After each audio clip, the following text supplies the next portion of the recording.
一座面积不到4万平方公里的岛屿，一个在世界地图上小到几乎要用放大镜才看得清楚的地方，竟然被预言将会变成决定全人类命运的超级大国。而说出这个预言的是英国先知帕克。是的，就是那个帕克，他不需要我们再多做介绍，因为他预言过的那些事情一次又一次在我们所有人的眼前成真。而这一次，他把那一双看穿未来的眼睛缓缓地投向了我们脚下这片土地——台湾。帕克说了一句让很多人听完之后久久无法平静的话。他说，未来这个世界的命运不会在华盛顿决定，不会在莫斯科决定，甚至也不会在北京决定。它会在这一条只有大约130公里宽的台湾海峡上空，被一只雄鹰和一条巨龙的对峙所决定。而在这场惊天对峙的阴影底下，还潜伏着另外一条恶龙，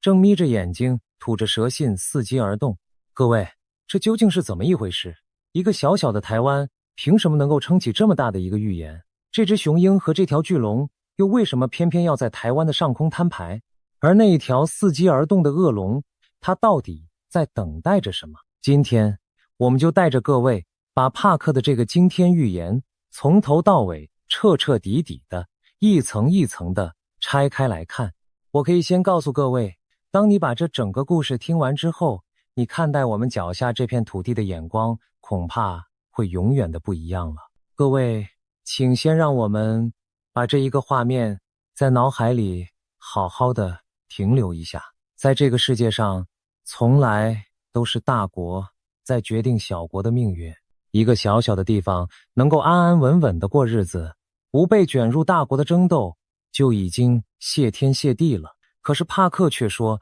这一次整个剧本要彻底的反过来写。决定这个世界往哪里走的，不再是那些幅员辽阔、兵强马壮的庞然大物，而偏偏是这一座小到很多人连在地图上都要找上半天的岛屿。各位，这听起来是不是简直违反了我们对这个世界的所有常识？可是你越是往下听，就越是会发现，这个看似荒谬的预言背后藏着一个让你不得不信的冰冷的逻辑。要真正读懂帕克的这个预言，我们得先回到他最核心的那一个画面。很多年前，当帕克第一次把目光锁定东亚的时候，他就说过一句让当时的人半信半疑的话。他说，他感觉到在台湾周边的这片海域将会爆发一场巨大的冲突，而这场冲突的引信很可能不是一场蓄谋已久、精心策划的全面入侵，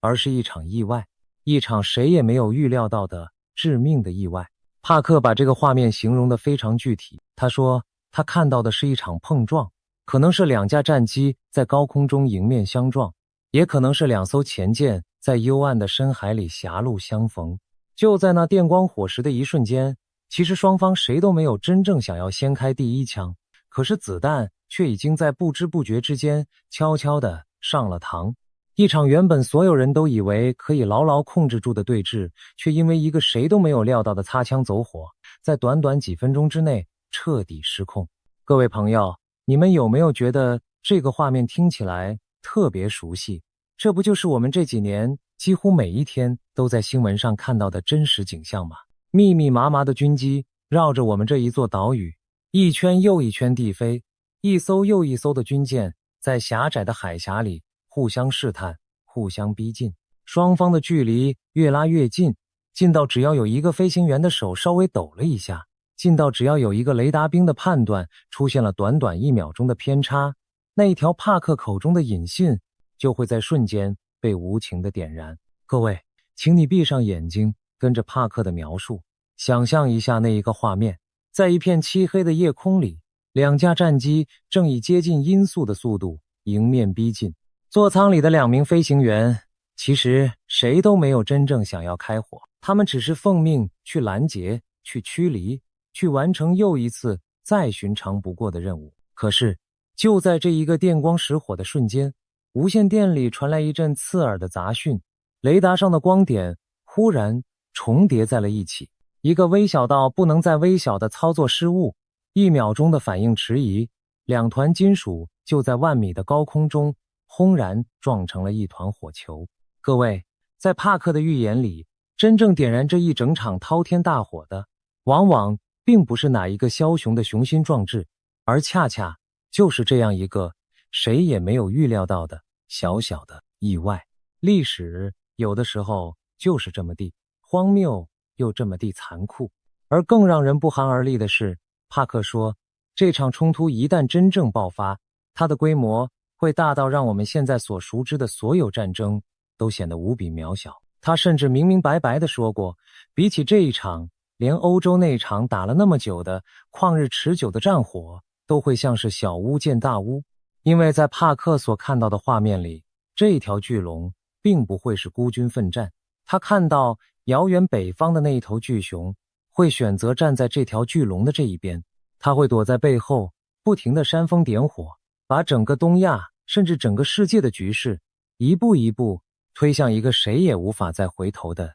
深渊。但是请各位一定要记住帕克接下来说的这一句话，因为正是这一句话彻底地改变了这整个预言的走向，也正是这一句话藏着我们今天这个主题小小台湾变成超级大国的那一个最深的秘密。帕克说，虽然这个过程会非常非常的惨烈，会有无数的眼泪和伤痛，但是最后的那个结局其实是好的。他用了一个让当时所有听众都当场愣住的词，他说，到了最后会出现一个全新的中国，一个不再是一整块铁板，而是分裂成了好几个国家的全新的中国。这个说法在很多年前刚刚从帕克口中说出来的时候，几乎没有一个人当真。一整块那么庞大的庞然大物，怎么可能说裂就裂？这听起来简直就是天方夜谭。但是帕克的这个预言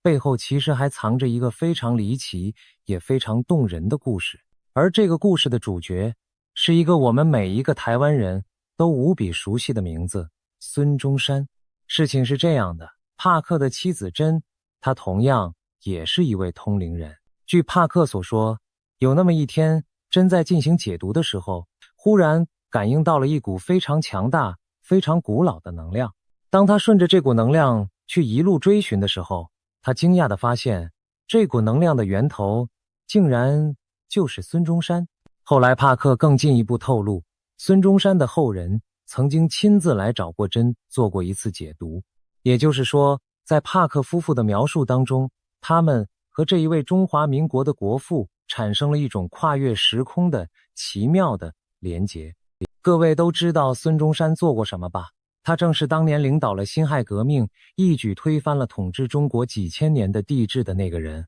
他亲手结束了一个延续1000年的旧时代。我们不妨再多花一点点时间来回顾一下当年那一场辛亥革命到底是怎么一回事。在那之前，整片土地已经被同一个王朝统治了将近300年。在那之前，整个民族已经被帝制牢牢地捆绑了几千年。没有人相信那样一个庞大的看起来坚不可摧的旧帝国会在短短几年之内土崩瓦解。可是孙中山和那一群怀抱着理想的人硬是做到了。他们用一场接着一场的失败，一次又一次的不放弃，最终唤醒了整个民族。而帕克说，他清清楚楚地感觉到孙中山所代表的那一股力量，那一股追求民主与共和的力量将会再一次回到那一片土地上。换句话说，当年那一场推翻帝制的革命将会以另外一种形式再一次在那片土地上重新上演。各位，把这一段历史和帕克的预言放在一起来看，你会不会忽然感到一阵背脊发凉？因为帕克所说的根本就是同一个剧本的重新上演。一个庞大的看似坚不可摧的存在，因为内部那一股压抑了太久的力量，最终从边缘开始，一点一点地走向了他命中注定的那一个结局。帕克甚至描述了这场巨大变革的许多细节。他说，这一次的浪潮可能不会从最核心的地方开始，反而会从边缘的角落被悄悄地点燃。他特别提到了北方的蒙古，提到了那一座永远也不肯低头的城市，香港。他说，当人民被一道又一道的禁令压得喘不过气的时候，当沉重的房贷和经济的重担让无数的家庭濒临崩溃的时候，那一股已经压抑了太久太久的力量，就会像当年的辛亥革命一样，从这些不起眼的角落开始，一发而不可收拾。而最关键的是，帕克说，这一次的变革并不会像中东的那些国家一样血流成河，尸横遍野。在经历了一段必要的阵痛之后，一个全新的建立在孙中山的理想之上的民主中国会慢慢的浮现出来。说到这里，各位有没有忽然发现一件事？孙中山所一手创立的中华民国，他的法统，他的根，他那一脉香火，如今究竟在哪里？就在我们脚下这一座小小的岛屿台湾。如果帕克的这个预言是真的，那么这一座小小的岛屿所承载的就远远不只是2300万人安身立命的家园，而是一整个民族的未来，那一点最珍贵的火种。其实帕克对于这一整片土地的预言远远不止这些，他还看到了许多更加宏大的画面。他说，在这一场巨大的变局当中，西藏将会重新获得它的自由，甚至会宣布自己成为一座向全世界开放的心灵的圣地。他还说，遥远的印度那一头正在快速苏醒的大象，它的经济在很长远的未来终将超越对岸的那一条巨龙。而至于北方的那一头巨熊，帕克更是大胆的预言，在那一位强人领袖落幕之后，俄罗斯将会迎来一位女性的领导人。各位看，帕克所描绘的根本就不是一两件孤立的小事，而是一整幅关于这个世界即将如何被彻底重新洗牌的巨大的命运的拼图。而帕克之所以能够看到这么多这么远的画面，据他自己所说，靠的并不只是他天生的通灵能力。很多年前，当他还很年轻的时候，他曾经到过印度，在那里他接触到了一套极其古老极其神秘的占卜方法，叫做纳迪叶。传说当中，这些写在棕榈叶上的古老文字，早在几千年前就已经一笔一画地记载下了无数素未谋面的人这一生的命运。也正是这一套古老的智慧，奠定了帕克后来那一个响彻全世界的先知的名声。所以当这样一位先知郑重其事地把目光投向我们脚下这一片海域的时候，我们又怎么能够不认真地把他的话听完呢？各位，你们可能会想，这个世界上到处都是江湖术士，到处都是信口开河的预言，可是帕克为什么会那么地不一样？原因其实很简单，因为他所说过的那些事情有太多太多，后来都一件一件在我们所有人的眼前活生生地发生了。正因为如此，当他把那一根沉甸甸的预言的箭头明明白白地指向台湾海峡的时候，我们才会感觉到那是一种完全不一样的沉重。各位，这已经不是一句茶余饭后听过就算了的闲谈，这更像是一个曾经多次说中的人在我们耳边郑重地敲响的一记警钟。而一记真正的警钟，它的意义从来都不是要吓唬我们，而是要让我们在风暴真正来临之前能够早一点清醒过来。好，听到这里可能会有人说，这些毕竟都是先知的预言，看不见也摸不着，到底能不能信？那我们不如就把镜头从那玄之又玄的灵界一把拉回到冷冰冰的现实世界，我们来实实在在地看一看，在现实的层面上，一个小小的台湾到底凭什么能够决定这么多超级大国的命运？而这个问题的答案就藏在一个小小的东西里面，晶片。我们先来真切地感受一下台湾到底有多么地小。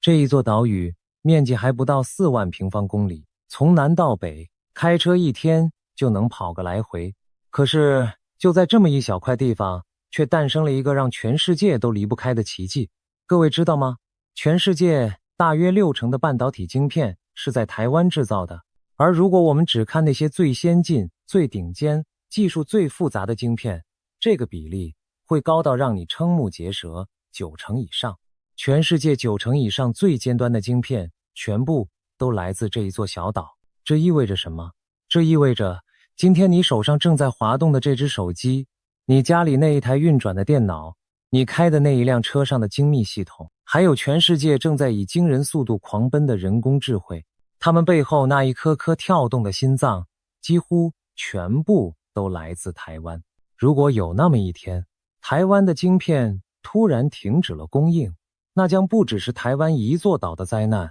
而会是整个现代文明的灾难。全世界的工厂会在一夕之间停摆，全世界的科技会瞬间倒退好几年，全球的经济会陷入一种我们现在难以想象的恐怖的大混乱。正是因为这个原因，国际上有一个非常传神的说法，叫做细盾。细就是制造晶片的那个原料，盾就是抵挡攻击的盾牌。意思就是说，台湾的整个半导体产业，它本身就是一面巨大无比的盾牌。任何人想要对这一座岛屿动武，都得先狠狠地掂量掂量自己到底有没有那个本事，去承受全球经济在瞬间崩溃的那个代价。因为摧毁了台湾的晶片，就几乎等于是摧毁了攻击者自己的经济命脉和军事命脉。这就是细盾真正的威力。也许有人会问，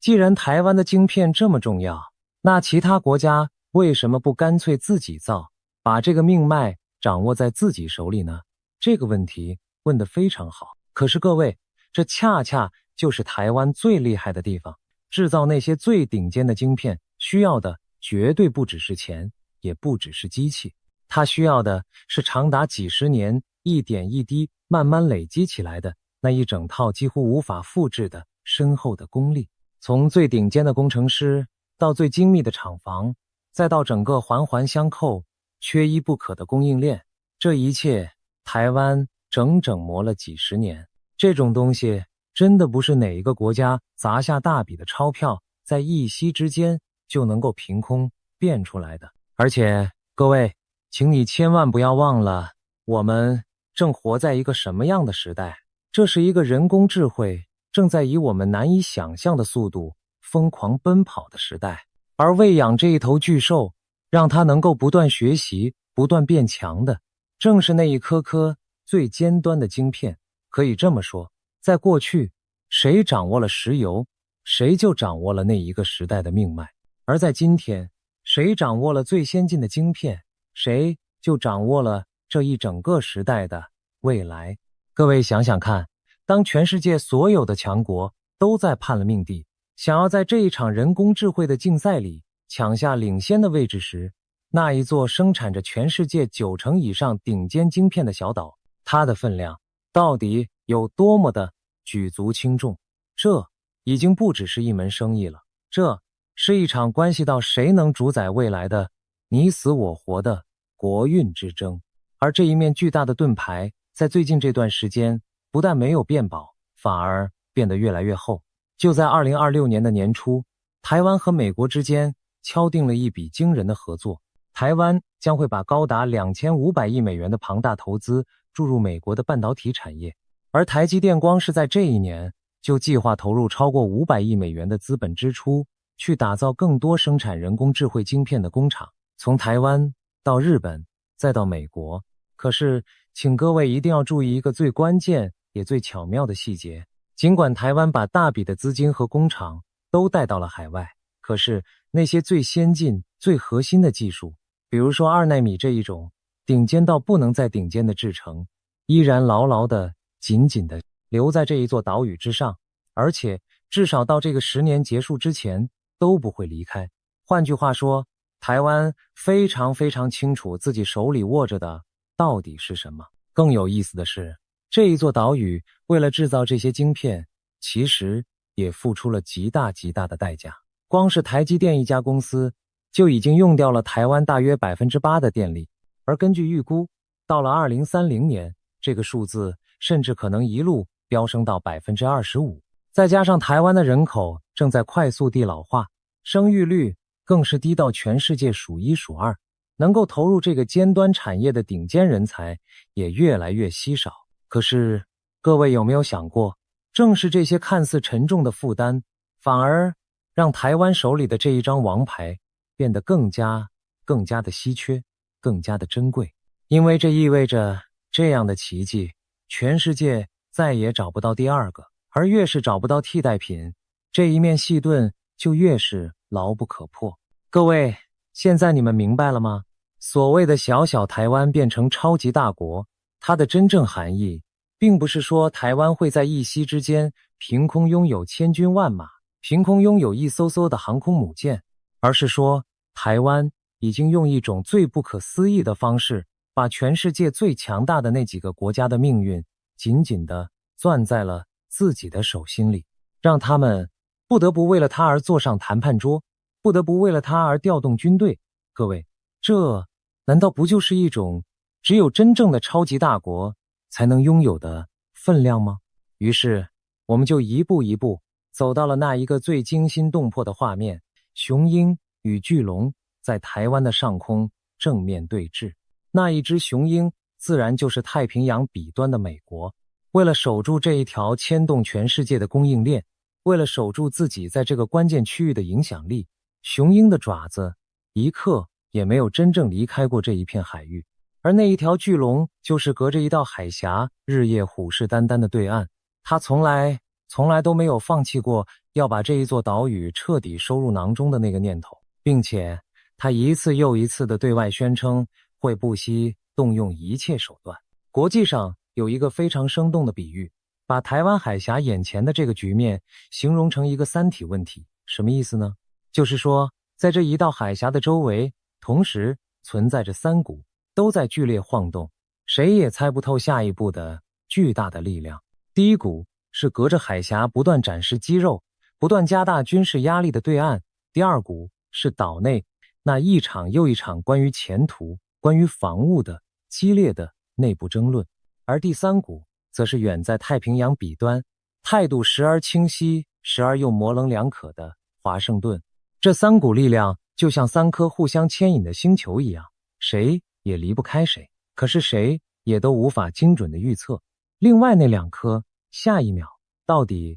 会往哪里走。而这恰恰就是台湾海峡之所以这么危险，这么难以捉摸的根本原因。各位，你们只要看一看这几年所发生的事情，就会知道这一场对峙已经紧张到了一个什么样的地步。就在最近这段时间，对岸又一次派出了大批的军机和军舰，绕着我们这一座岛屿进行包围式的大规模演习。一天之内就有几十架军机越过那一条心照不宣的海峡中线，十几艘的舰艇在我们周边的海域来回的游弋。而在另外的一边，美国和他的盟友也在这一个区域不断地举行着大型的联合军演，一艘艘的战舰来来往往，互相较劲，谁也不肯后退半步。对岸的海军更是一次又一次地把整支舰队开进了南海，开进了更辽阔的西太平洋，去回应美国、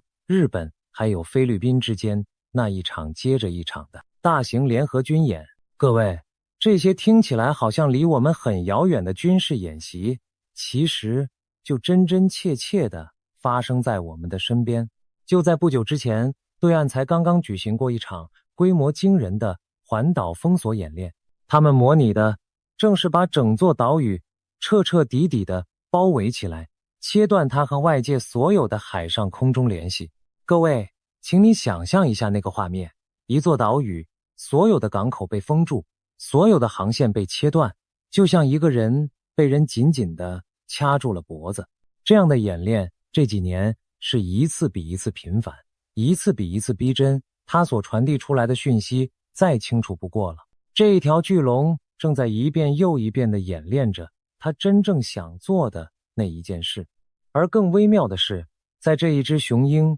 和这一条巨龙之间还夹杂着许许多多复杂到极点的角力。一边是美国总统川普和对岸领导人习近平之间那种时而握手言和，时而又剑拔弩张的极度微妙的关系。川普曾经一派轻松地对着镜头说，他和对岸的关系很好，对方不会轻举妄动。可是台面底下的那一场较量却一刻也没有真正停止过。就在2026年的3月，美国的情报机构发布了一份重要的评估报告，他们判断对岸在短期之内，也就是到2027年，发动全面入侵的可能性并不算高，但是围绕着台湾的那些各式各样的高压动作却是绝对不会停止的。而且这一场漩涡卷进来的还不只是美国和对岸而已，就连日本都被狠狠地卷了进来。日本的首相高市早苗因为一席关于台湾的发言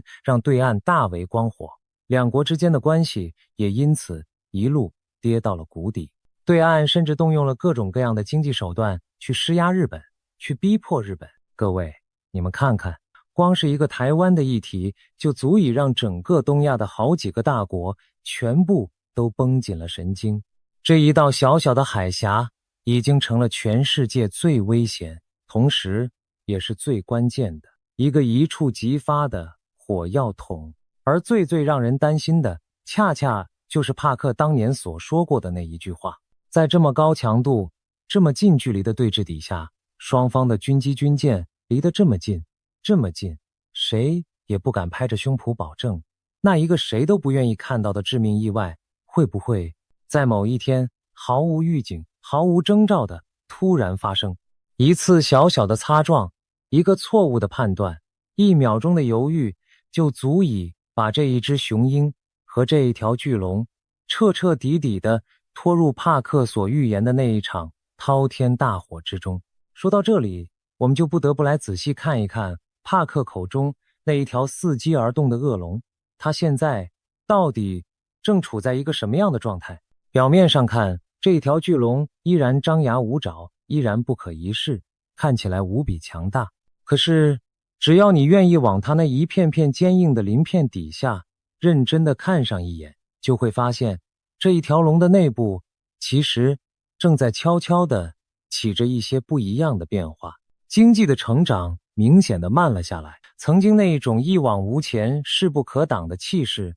似乎也不再像从前那样坚实，那样牢靠。可是奇怪的是，越是这样，这一条龙对外的姿态反而越是强硬，越是咄咄逼人。而这一个现象恰恰印证了帕克的另外一个观察，他认为正是因为内部的压力越来越大，正是因为那一道又一道收得越来越紧的管制，正是因为老百姓肩膀上那越来越沉重的负担，这一条龙才会把更多的目光投向外面的世界。对他来说，台湾海峡就成了一个转移内部矛盾、宣泄内部压力的最佳的出口。所以帕克才会特别用上伺机而动这4个字。这一条恶龙并不是不想动，而是在死地等待着一个他自己认为最恰当的时机。可是各位，这里面恰恰藏着一个最大的凶险。帕克所担心的那一场意外，往往就出在这一种等待时机的侥幸心理上。这一条恶龙总以为自己可以精准地掌控每一个分寸，总以为自己可以在那一个最恰当的时机，不多1分，不少1秒，准确地出手。可是战争这一头怪兽一旦被放了出来，他就再也不会乖乖地听任何人的指挥了。一次小小的误判，一个过于自信的决定，原本只是想要恫吓，想要施压，到头来却可能把自己、把所有人全部都拖进那一个再也回不了头的万丈深渊。各位，历史上有太多的大战，都不是哪一个人真心想要的，他们往往都只是源于一个自以为一切都在掌握之中的致命的错觉。而那一头遥远北方的巨熊，在这个时候所扮演的角色就显得格外的耐人寻味了。帕克说过，这一头巨熊会沦为一个被全世界孤立起来的存在，可是也正因为被孤立、被排挤，它反而会更加紧密地去靠向这一条巨龙。它会在巨龙的旁边不停地怂恿，不停地添柴，不停地加火，巴不得这一条龙真的就那样冲出去，把整个世界的局势搅得越乱越好。各位想想看，一条伺机而动的恶龙，再加上一头在旁边煽风点火的巨熊，这就是帕克所看到的那个最危险、最致命的组合。可是，各位朋友，你们千万不要忘了，帕克的这个预言里面最重要的那一个转折。帕克说，这一条恶龙的躁动，这一头巨熊的怂恿，到了最后并不会真的带来恶龙的胜利，恰恰相反，它反而会成为这条巨龙自己分崩离析的那一个开端。当他把所有的力气都用在了对外的扩张上，当他把内部那一座越压越紧的火山压到最后再也压不住的那一刻，那一股蕴藏了太久的追求改变的力量就会像火山爆发一样轰然炸开。这才是帕克真正想要告诉我们的那个故事。恶龙伺机而动，到头来他苦苦等到的却是他自己的终局。那么绕了这么一大圈，我们终于可以回到最开始的那一个问题了。一个小小的台湾到底是怎么变成超级大国的？如果我们把帕克的那一个玄妙的预言和眼前这冷峻的现实局势拼在一起来看，一幅非常清晰的图画就会缓缓地浮现出来。原来所谓的超级大国，它从来就不是只看你的领土到底有多大，你的人口到底有多少。真正的超级大国看的是你能不能恰好站在历史的那一个转折点上，去轻轻地拨动整个世界的方向。而台湾恰恰就站在了这样一个位置之上。从最现实的层面看，台湾手里握着细盾这一张惊人的王牌，让全世界最强大的国家都必须为了它而坐到谈判桌前，都必须为了它而调动千军万马。光是这一点，台湾就已经拥有了远远超过它自身体量的巨大的影响力。而从帕克预言的那一个层面看，台湾所承载的是孙中山留下的那一脉没有断掉的香火，是那一个有可能彻底改变对岸，甚至彻底改变整个世界格局的民主的火种。各位，你们想想看，这是一件多么奇妙的事情。当对岸那一条庞大的巨龙因为内部的矛盾而一步一步走向分裂的时候，全世界的目光会自然而然地落到哪里？会落到这一座小小的岛屿身上。为什么？因为这一座小小的岛屿恰恰完整地保存了那一个民族最珍贵的两样东西，一样是让全世界都离不开的最尖端的科技，而另外一样是孙中山所代表的那一条从来没有断掉过的民主与文化的根。说到这里，我还想跟各位再多聊一个常常被大家忽略却又无比重要的层面，那就是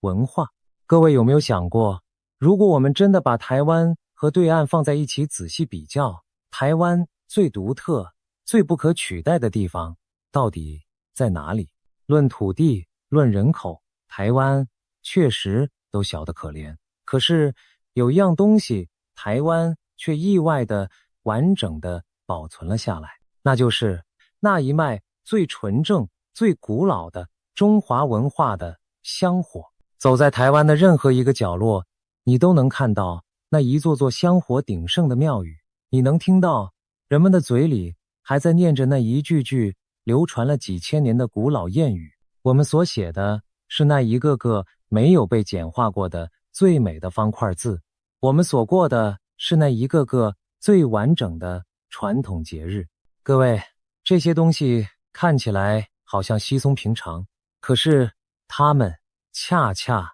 就是一个民族的根。帕克说，未来那一个全新的东方会建立在孙中山的理想之上。可是各位想想，光有民主的制度是远远不够的，一个民族真正的灵魂藏在它的文化里，而台湾恰恰就像一个小小的却又无比坚固的文化的保险箱。它把那一个民族最珍贵的两样东西，最尖端的科技和最古老的文化，同时紧紧地锁在了一起。一座小小的岛，竟然同时握住了一个民族的未来和过去。各位，这难道不正是帕克口中那一个小小台湾之所以能够变成超级大国的最深的那一个原因吗？而且，各位，台湾所保存下来的还远远不只是文化而已，他还亲手活出了一个对岸10几亿人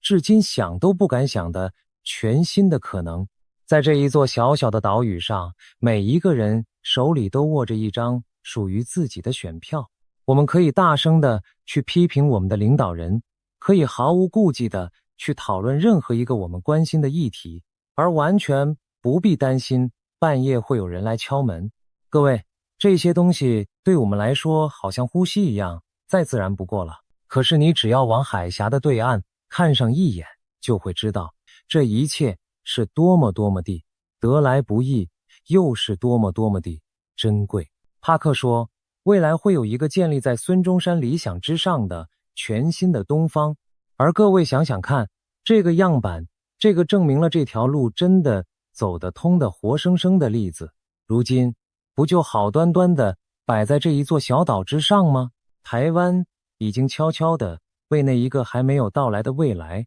点亮了一盏名叫希望的灯。这也正是为什么不只是帕克一个人把目光投向了我们这一片海域，其实许多古往今来的预言家都曾经隐约地指向了同一个方向。无论是几百年前的那一位诺斯特拉达姆斯，还是其他那一些曾经准确预言过无数世界大事的先知们，他们都不约而同地感觉到，在这一个时代的巨大转折点上，东方的这一片海域将会发生足以改变整个人类历史进程的惊天大事，而所有的线索，所有的箭头，到了最后，全部都汇聚到了同一个地方——台湾海峡。各位，请你仔细地想一想，这是一件多么不寻常的事情。这些先知活在不同的年代，来自不同的国度，使用着截然不同的方法，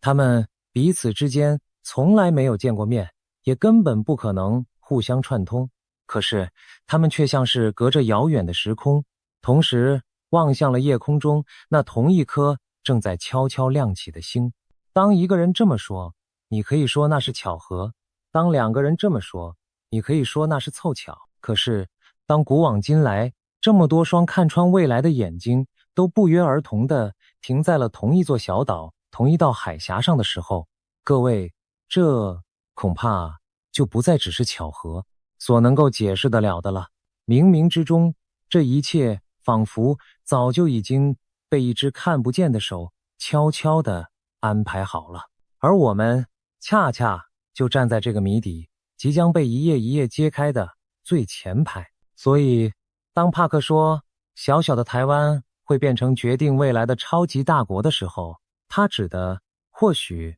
并不是台湾会去征服谁，会去统治谁。他真正想说的是，这一座小小的岛屿将会成为一个枢纽，一个支点，一个看起来小到不能再小的支点，却足以撬动整个地球。就像古希腊那一位伟大的智者曾经说过的那一句名言一样，给我一个支点，我就能撬起整个地球。而帕克所看到的正是台湾这一个小小的支点即将要撬动的那一个全新的世界。当然，预言终究还是预言，我们必须非常清醒地回到当下这一个时刻，来看一看，在这一个时间点上，我们究竟走到了哪里。到目前为止，那一场帕克所预言的大冲突并没有真正的爆发。台湾海峡虽然紧张，虽然空气里弥漫着浓浓的火药味，但是那一条致命的引信毕竟还没有被真正的点燃。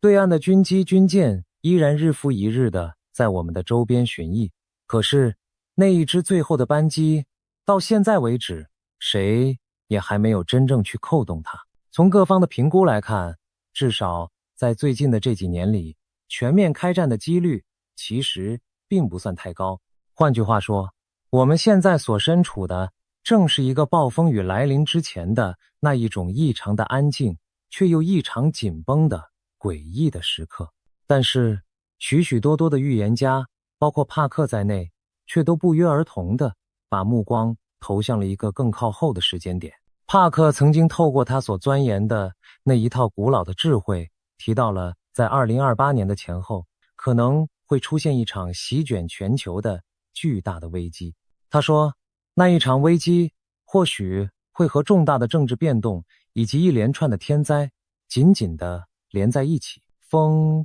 火、水，各种各样的灾难可能会在那一个时候接踵而来。如果我们把这一个时间点和眼前台湾海峡的紧张局势放在一起来看，难免会让人的心里感到一丝丝的寒意。所以接下来的这几年将会是最关键，也最值得我们所有人屏住呼吸去静静等待的那一段时期。我们要睁大眼睛去看的是那一条引信到底会不会在某一次的擦枪走火中被意外的点燃。我们要睁大眼睛去看的是那一条巨龙的内部，那一股压抑了太久的力量到底会在什么时候，会以什么样的方式真正的爆发出来。而我们脚下这一座小小的岛屿又会在这一场惊天动地的滔天巨变里扮演一个什么样的角色。聊到这里，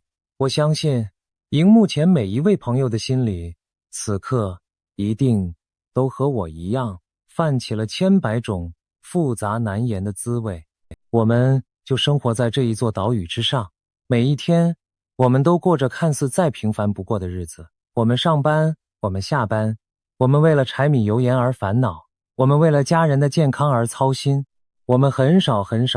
会抬起头来去想一想，在这一片我们早已习以为常的土地底下，竟然埋藏着这样一个如此巨大的命运。原来我们脚下的这一片海峡，这一座小岛，在无数先知的眼中，竟然是决定整个人类未来走向的那一个最关键的支点。帕克的这一个惊天预言到底会不会成真？那一只雄鹰和那一条巨龙的对峙，最终会走向毁灭，还是会走向新生？那一条伺机而动的恶龙，他苦苦等到的究竟是他梦寐以求的那一块猎物，还是他自己的终局？而那一个建立在孙中山理想之上的全新的东方，会不会真的从这一片废墟之中缓缓的、坚定的升起？这些问题到今天没有任何一个人能够给出100%的确切的答案。也许正如帕克所说的，这一个过程会无比的艰难，会有阵痛，会有眼泪，会有漫长的黑暗。可是就在那最深的黑暗的尽头，他却看到了一丝微弱却又无比坚定的光。一个全新的世界正在那里静静地等待着被开启，而打开那一扇沉重大门的钥匙，或许就握在我们这一座小小岛屿的手中。各位，讲到这里，我的心里其实泛起了一种很奇妙的感触。我们这一代人何其有幸，又何其沉重，竟然刚刚好活在了这样一个被无数先知反复提及的巨大的转折点上。我们脚下的每一寸土地，我们呼吸的每一口空气，或许都正在悄悄地参与着一段将会被后世一遍又一遍书写的浩大的历史。我们不再只是站在岸边远远观望的看客，我们每一个人无论愿不愿意，其实都已经身在这一场滔天巨浪的正中央。而一座岛屿最终的命运，从来都不只是由先知的预言或是大国的博弈所决定的，它更是由生活在这一片土地上的每一个平凡的我们，用我们的选择、我们的坚持，还有我们的勇气，一点一滴亲手去写成的。最后，我想把这一个问题郑重地留给荧幕前的每一位朋友。如果有一天帕克的预言真的成真了，如果这一座我们深深爱着的小岛真的站上了决定世界命运的那一个舞台，那么身在其中的我们又该用一种什么样的心情去迎接那一个即将到来的全新的时代呢？这一座小小的台湾，究竟会不会真的变成那一个撬动整个世界的超级大国？这个答案或许就藏在我们接下来所走的每一步路里。